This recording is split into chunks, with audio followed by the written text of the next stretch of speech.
Replicator is meant to help us overcome the PRC's biggest advantage, which is mass. More ships, more missiles, more people. In 2023, the Department of Defense announced the first iteration of Replicator, Replicator 1, which involves leveraging attritable autonomous systems in all of DoD's domains. For example, unmanned surface vehicles, or USVs, as well as unmanned aerial systems, or UASs. We've set a big goal for Replicator: to field attritable autonomous systems at scale of multiple thousands in multiple domains within the next 18 to 24 months. Shortly after the announcement, a House Armed Services Subcommittee held a session titled Can It Work? Outside Perspectives on DoD's Replicator program. I want to be clear. I want this to work. I think we need to be moving heaven and earth to enhance near-term deterrence across the Taiwan Strait. Otherwise, we may stumble into a war that would make the current conflicts in the Middle East and Eastern Europe look small. 3 experts from outside the Department of Defense offered their advice on both the opportunities and challenges presented by Replicator, the general theme being procuring more hard power faster. The idea of using mass alone to be able to counter China's mass is probably not the right solution for the U.S. China, as a resident major power, we're going to be operating in their backyard.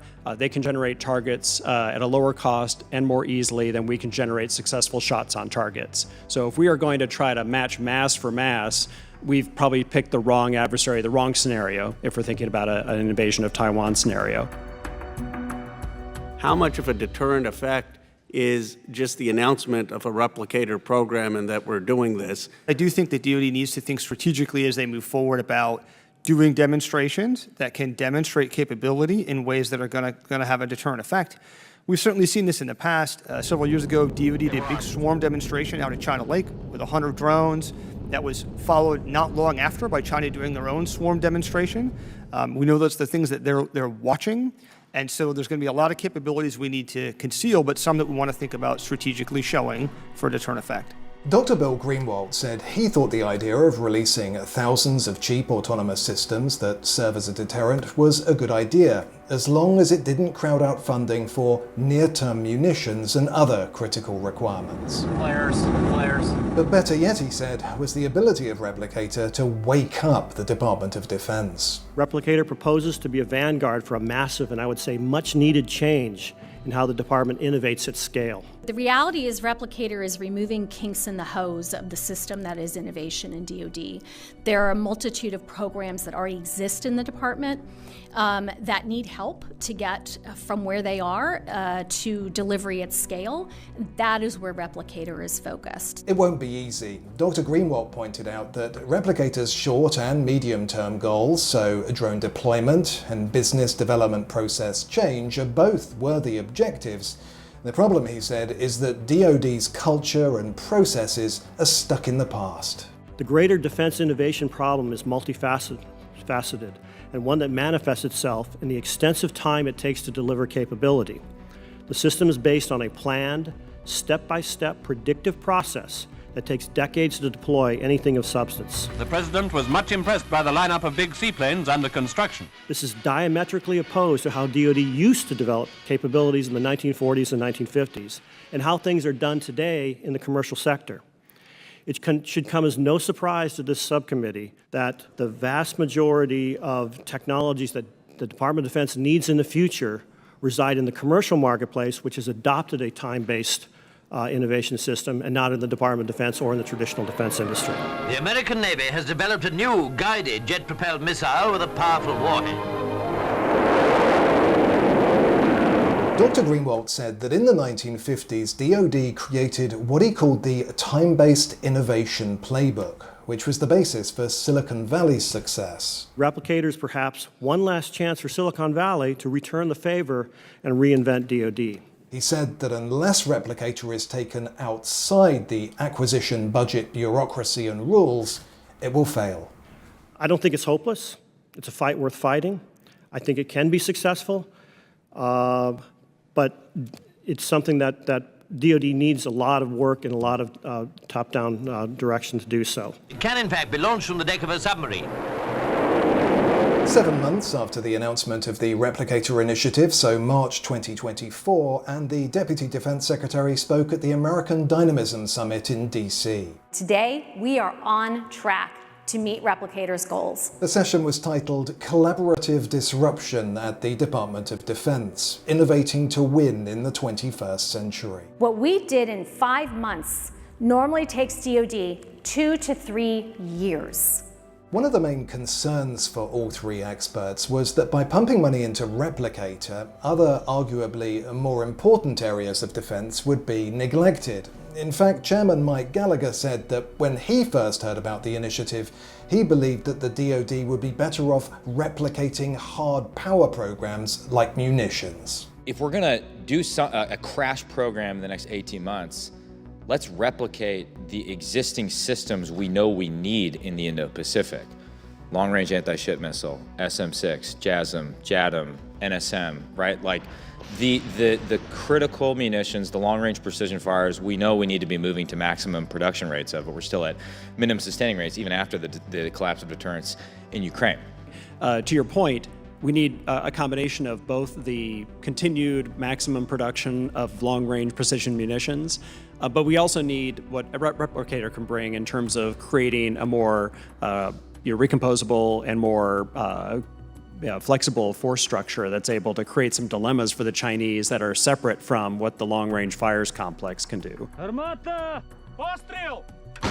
Dr. Paul Shah said that the US should learn from the war in Eastern Europe, not least Ukraine's harnessing of the commercial sector to meet demand. Both Russia and Ukraine have flooded the skies with low-cost drones to find and track ground targets. Ukraine is reportedly losing 10,000 drones a month, yet it is able to reconstitute those forces using cheap, commercially available drones. This is a way of fighting with mass that the US military does not have in its current force. But it is a part of US history. In World War II, at the height of production, Allied factories were producing over 3.5 times as many tanks and airplanes as the Axis powers. My understanding of how much of this is working in Ukraine is they're taking their DoD personnel, their military personnel, and actually embedding them in the companies, as opposed to what you just said, which is taking the companies in and bringing them into the bureaucracy of the DoD. I think we can all intuitively know which one would probably produce quicker results. At what point will Replicator have the capabilities of the Ukrainians? I mean, certainly not on any timeline that we're currently on. I mean, even if they achieve all of their goals, we're looking at Ukraine is fielding tens of thousands of drones on a regular basis, and Replicator doesn't even have that goal. So that would be years away. Dr. Shah went on to say that both from an acquisition standpoint and when it comes to prototyping, the approach is fluid. They have a very decentralized approach. They have civilians, sort of like spontaneously working, drone operators, working with industry, working with the military. There's downsides to that. They have a very heterogeneous fleet. So, things like maintenance is hard. But if you're losing them at high volumes and you're focused on replenishing, that's fine. And one of the advantages of what they're doing is not only can they then scale through that direction, but they do a lot of experimentation in the technology and then how it's being used.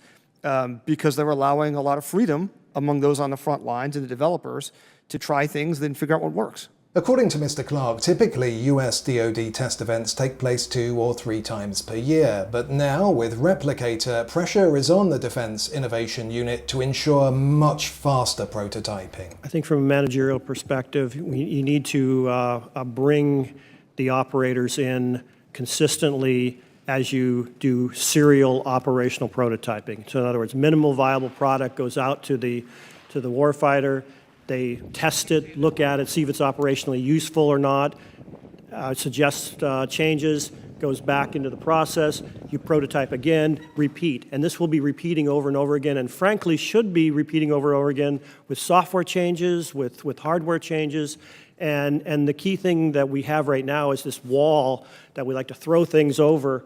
And going to Congressman Moulton's idea of embedding, the operator in certain areas is probably a real good one. The question is, how do you do that? When the Replicator initiative was announced in 2023, Deputy Defense Secretary Kathleen Higgs said the timeline was 18 to 24 months. To go from start to fielding inside the 2-year cycle is not normal. It's disruptive.